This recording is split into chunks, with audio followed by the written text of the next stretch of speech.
अस्सलामु अलैकुम वरहमतुल्लाहि वबरकातुह। मोहतरम भाइयों, बुजुर्गों और दोस्तों, ये हमारा इस्लाह मुआशरा का 708वां सबक है। मोहतरम बुजुर्गों, इंतहाई अफसोस के साथ आप लोगों को बताना पड़ रहा है, इंडिया के एक आज़िम हज जो हज के लिए सफ़र कर रहे थे, उनको जिद्दा एयरपोर्ट पर गुटखों के साथ में पकड़ा गया। उनका जो सामान था उसके अंदर गुटखों के पैकेट्स भरे हुए थे और जिद्दा एयरपोर्ट की जो अथॉरिटी है उन लोगों ने बाज़ाब्ता उनकी तस्वीर, उनके पासपोर्ट की तस्वीर, उनके सामान की तस्वीर और कितना माल उनके साथ में पकड़ा गया उसको हाईलाइट भी किया है। मोहतरम बुजुर्गों, ये हमारे लिए इंतहाई अफसोस की बात है, चूँकि हज एक मुक़द्दस सफ़र है। आप किस काम के लिए जा रहे हो, आपकी नीयत क्या है, और वहाँ जाने के बाद इस तरीक़े के कारोबार, इस तरीक़े के धंधे, इस तरीक़े की हरकतें, पता है इसका नुकसान क्या होता है? इसका नुकसान ये होता है कि बाकी जो जाने वाले हाजी है उन लोगों को बिला वजह परेशान किया जाता है। अभी आज से चंद साल पहले भी ऐसा हुआ, किसी एक इंडियन हाजी के पास इसी तरीक़े से गुटखा वगैरह जब पकड़ा गया तो सऊदी पुलिस वो इंतहाई क्या कहेंगे उसे, बेरहम है वो।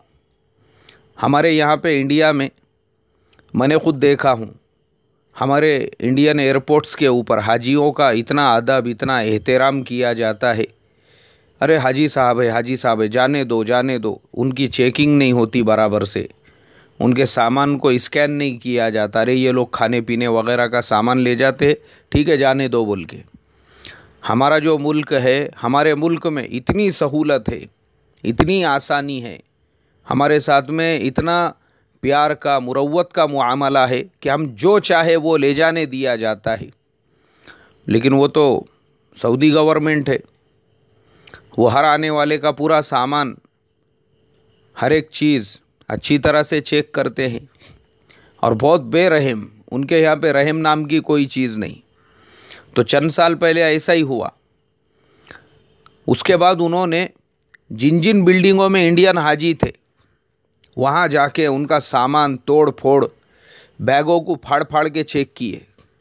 रात में 2 बजे के वक्त में लोग सो रहे हैं कमरों के अंदर, वैसे कमरे में, वैसी हालत में, उतने वक्त में सामान ऐसा पूरा बिखेर कर कि किसी के पास कुछ है क्या। अल्लाह रहम फरमाए मेरे मोहतरम बुजुर्गों, मैंने तहकीकात की पता चला कि किसी एक इंडियन हाजी के पास इस तरीक़े का सामान पकड़ा गया तो बाकी के जो इंडियन हाजी है उन्होंने उनकी भी धर पकड़ शुरू कर दी कि पता नहीं और दूसरों ने क्या क्या यहाँ पर लेकर आए होंगे। तो एक करता है, उसकी वजह से बाकी के जितने भी हाजी हैं उनको शक की निगाह से देखा जाता है। और इसी वजह से कभी आपको हज के सफ़र का मौका मिलेगा, आप देखना, हमारे अल्लाह रहम फरमाए इस तरह की हरकतें करने की वजह से वहाँ पे इंडिया के जो हाजी है, इंडिया के जो सफ़र करने वाले हैं, उनको रत्ती बराबर भी इज़्ज़त की नज़र से नहीं देखा जाता। आप किसी दुकान के सामने चले जाओ 2-4 जन मिल के, तो वहाँ पे वो बांग्लादेशी बैठे हुए होते हैं दुकानों के ऊपर। वो हमारे कपड़े, हमारी बातचीत, हमारा स्टाइल, ये सिंबल है हमारा, वो देखते ही दूर से ही पहचान जाते। हर एक आदमी दुकान के गेट पे ही खड़ा हुआ रहता, वो आगे बढ़ाते रहता, चलो चलो आगे चलो, आगे चलो बोल के। मैंने एक बांग्लादेशी से पूछा, मैं बोला भाई तुम हम लोगों के साथ ऐसा क्यों करते हो? मैंने देखा हूँ अक्सर जगहों पर, एक तो तुम लोग काउंटर पे होते हैं, हमारे इंडिया के जो आते हैं उन लोगों को इस तरीक़े से आगे भेज देते। बोले क्या है, तुम इंडिया के जो लोग हैं ना, ये खाली भाव पूछने के लिए आते। एक आदमी को सामान लेने का है, पूरी बिल्डिंग को लेके आता, बोले वो सबको घेर के, एक को लेना है और पूरी बिल्डिंग उसके पीछे पीछे फिर रही है, 8-8, 10 का झुंड। और यहाँ पे जगह नहीं है दुकान के सामने खड़े रहने के लिए, पूरे खड़े हुए हैं वहीं पर। मेरे मोहतरम बुजुर्गों, ये शर्म की बात है हमारे लिए। हम वहाँ जा किस लिए रहे हैं? इबादत करने के वास्ते। तो इबादत छोड़ के मिलना, मुलाकात और इस तरीक़े से शॉपिंग और इस तरीक़े से घूमना और इस तरीक़े से फिरना और इस तरीक़े से अपने साथ में सामान लेकर जाना और फिर वो सामान वहाँ ले जाकर बेचना, हमारी एक इमेज बनी हुई है। और इस इमेज की वजह से मेरे मोहतरम बुजुर्गों, जैसे दुनिया के दूसरे मुल्कों के लोगों का वहाँ पे वेलकम, इस्तकबाल, आइए आइए, मरहबा मरहबा, वैसा हमारे लिए नहीं है। उनको मालूम है ये लोग खाली भाव पूछ के जाते हैं और हम लोग करते भी हैं वहाँ पे वैसी हरकतें। मुझे याद है अच्छी तरह से, जिस बिल्डिंग के अंदर मैं था, एग्जैक्ट हमारे बिल्डिंग के सामने एक मस्जिद थी, बहुत बड़ी मस्जिद। अक्सर मैं ज़ोहर की नमाज़ के लिए वहीं जाता था और फिर ज़ोहर बाद में हरम शरीफ के लिए रवाना होकर असर मगरिब ईशा पढ़ के वहाँ से आता था।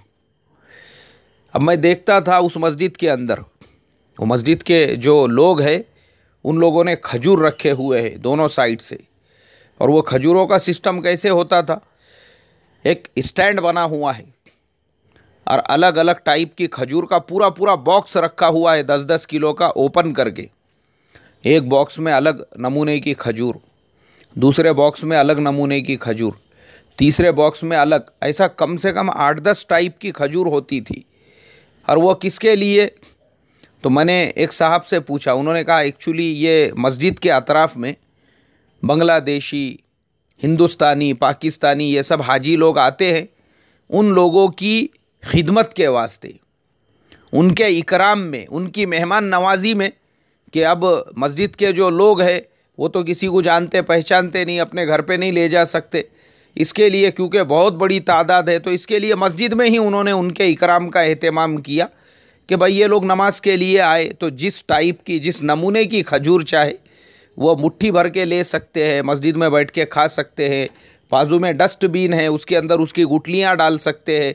फिर उसी के बाजू में इतना बड़ा रेफ्रिजरेटर है और वो पूरा क्या पूरा जो रेफ्रिजरेटर था वो पूरा पानी की बोतल से भरा हुआ। आधे लीटर की पानी की बोतल लीजिए, उसमें से पी लीजिए, उसको भी डस्टबिन में डाल दीजिए। अब मेरे मोहतरम बुजुर्गों, वो अलग अलग अलग टाइप की जो खजूर थी हमारे इकराम के वास्ते, हमारे मेहमान नवाजी के लिए वहाँ पे रखी हुई, और मैंने देखा अल्लाह हिफाजत फरमाई। अब लोगों ने वो खजूर जो है बजाय वहाँ खाने के उसको जेब में भरना शुरू कर दिए। हर एक आ रहा तो वो मुट्ठी भर भर के इधर के जेब में उधर के जेब में, दोनों जेब भरे हुए हैं, और उसको अपने बिल्डिंग में ले जाकर वहाँ पर जो है उसका स्टॉक जमा किया जा रहा है। तो मैंने एक साहब से पूछा, मैं बोला भाई यहाँ पे खाने के लिए खजूर रखी हुई है? नहीं, बोले मैं वहाँ पे ले जाके रख रहा हूँ अपने कमरे के अंदर। अब मेरे मोहतरम बुजुर्गों, इंतहाई अफसोस के साथ फिर एक वक्त ऐसा आया, वो जो 8-10 बॉक्स खजूरों के रखे हुए होते थे, कौम वो खजूरों के बॉक्स में खजूर नज़र ही आने नहीं लगी। जैसी वहाँ पे खजूर आ जाती थी, लोग मुट्ठी भर भर के जेबों में भर के, कोई रुमाल में भर के वो अपने कमरे में लाने लगे। और इंतहा तो तब हो गई जब कुछ लोगों को मैंने देखा कि वहाँ पे स्टॉक के अंदर बॉक्स रखे हुए होते थे, उन्होंने डायरेक्ट वो पूरा बॉक्स उठा के ही अपने बिल्डिंग में लाना शुरू कर दिए। और हद तो उस वक्त हो गई जब रोज़ाना एक वक्त में वो खजूरों के बॉक्स रखने के लिए गाड़ी आया करती थी। अब मैं आपको क्या बताऊं, पहले कौम ने वो बॉक्स में से मुट्ठी भर के लेना शुरू किया, बाद में वो पूरे बॉक्स खाली कर दिए। उसके बाद मस्जिद में जो बॉक्स रखे हुए थे, जैसी वो लोग ला के रखते थे, ये उठा के लेके चले जाते थे। और अब ये यहाँ तक मसला पहुँच गया, वो खजूरों के बॉक्स रखने के लिए जो गाड़ी आती थी, कौम ने उसी पे हमला, वो बॉक्स मस्जिद में रखने से पहले ही अपने अपने हाथों में छीना झपटी। और वो अल्लाह रहम फरमाए मेरे मोहतरम बुजुर्गों, ये हरकतें, ये नीच हरकतें, 3-3 साढ़े 3-3 लाख रुपये खर्च करके हम लोग वहाँ पे किस लिए जा रहे हो? ये सब काम करने के लिए, गुटखों के धंधे करने के लिए, तंबाकू बेचने के लिए, अपने मुल्क का और मुल्क के रहने वालों का नाम खराब करने के लिए, और इस तरीके की हरकतें करके छीना झपटी जैसा ज़िंदगी में कभी मिला नहीं था खाने के लिए। अल्लाह रहम फरमाए मोहतरम बुजुर्गों, अरे हम जा क्यों रहे हैं? अल्लाह ने हमको यहाँ कमी की है। दुनिया की हर टाइप की, हर नमूने की खजूर हमारे अपने मुल्क में भी मिलती है। कौन सी चीज़ है जो हमारे यहाँ पे नहीं मिलती? फिर उसके बाद ऐसा नादीदापन, अल्लाह हिफाजत फरमाई। और फिर मेरे मोहतरम बुजुर्गों, वहाँ पे दूसरे मुल्कों के जो हाजी आते हैं वो बेचारे ज़्यादा से ज़्यादा वक्त अपना हरम शरीफ के अंदर गुजारते हैं, ज़्यादा से ज़्यादा वक्त। और हमारे यहाँ के अक्सर हाजी वो अपने बिल्डिंग में है या अजीज़िया में है, ऐसे भी देखने के लिए मिले। 8-8 दिन उनको हरम शरीफ में जाने की तौफीक नहीं हो रही है। 8-8 दिन वहीं अजीज़िया में अपने रूम के अंदर आराम हो रहा है, और वहीं करीब में कोई मस्जिद है, उसी में 5 वक्त की नमाज हो रही है। अरे भाई, फिर तुम 3.5-4 लाख रुपये खर्चा करके वहाँ गए तो अपना वक्त गुजारो ना हरम के अंदर। कम से कम दिन में थोड़ा वक्त वहाँ जाके गुजारो। पिछले जुमा को मैं डिटेल में ये सारी चीज़ें बता चुका हूँ कि बैतुल्लाह का तवाफ़ वो एक ऐसी इबादत है जो आप सिर्फ वहीं जाकर कर सकते हो। और अगर आपके पास बैतुल्लाह का तवाफ़ करते करते आप थक गए, बैठ जाओ, उसको देखो, उसको देखना भी सवाब है। और ये वो इबादतें हैं जो आपको पूरी दुनिया में और कहीं पर नहीं मिल सकती। आप अपने मुल्क में आने के बाद सदका, ज़कात, रोज़ा सब कर सकते हो, बैतुल्लाह का दीदार और उसका तवाफ़ नहीं कर सकते। वहाँ ये मौका मिल रहा है लेकिन नहीं करने को तैयार नहीं है। वहाँ बैठे बैठे रिश्तेदारियाँ निकल रही है। अरे बोले वो अपना समधी था, वो कौन से बिल्डिंग में है, लगा उसके बेटे को फ़ोन, इंडिया को फ़ोन लगा के पूछ रहे, अरे वो फुलाना रिश्तेदार, वो फुलाने गाँव वाला, वो फुलाने खेड़े वाला। अब वहाँ मजलिस जम रही है पूरे बिल्डिंग के अंदर। अल्लाह हिफाजत फरमाए। इसके लिए गए हम वहाँ पे। अभी पिछले इतवार को हज़रत मौलाना सैयद तलहा साहब दामत बरकातुहुम व मद्ददिल्लाहुल आली की रूहानी मजलिस के अंदर पहुँचने का मौका मिला। मजलिस के बाद हज़रत के साथ बैठने का भी मौका मिला। बैठे हुए थे, बिल्कुल मैं करीब में था हज़रत के। एक साहब आए, उन्होंने कहा हज़रत दुआ फरमाइए, हम लोग हज के लिए जा रहे हैं। तो हज़रत ने फरमाया, देखो हज के लिए जा रहे हो, पूरा पूरा वक्त इबादत में गुजारो, एक एक लम्हा, एक एक मिनट को उसूल करो। और फिर हज़रत ने अपना तजुर्बा बताया। बोले देखो, मेरा अपना पर्सनल तजुर्बा ये है कि मैं वहाँ पे ये मिलना मिलाना, ये मुलाकात, ये जान पहचान, इससे बिल्कुल गुरेज करता हूँ। और फिर बतलाया आपने, बोले मेरे एक बिल्कुल करीबी वो मक्का मुकर्रमा के अंदर अचानक मुझे मिल गए, और मिलने के बाद उन्होंने इशारा किया और इशारा करके मुझसे कहा, मौलाना कहाँ मुलाकात होंगी? तो मैंने उनसे कहा, भाई खाड़ी पार मुलाकात होंगी, यानी गाँव में अपने महल्ले के अंदर मुलाकात होंगी, यहाँ मुलाकात नहीं होंगी। चलो आप अपना काम करते रहो, हमको अपना काम करने दो। मुझे ये बात बड़ी अच्छी लगी हज़रत की कि भाई वाकई में भी वहाँ हम जब इबादत के लिए रहे हैं, और ये हमारा हिंदुस्तानी हाजी वहाँ रिश्तेदारियाँ निकालने में, जान पहचान निकालने में, कभी जिद्दा का इसका सफ़र हो रहा है, कभी इधर का कभी उधर का, जैसा देखा नहीं इसने, दुनिया देखा नहीं।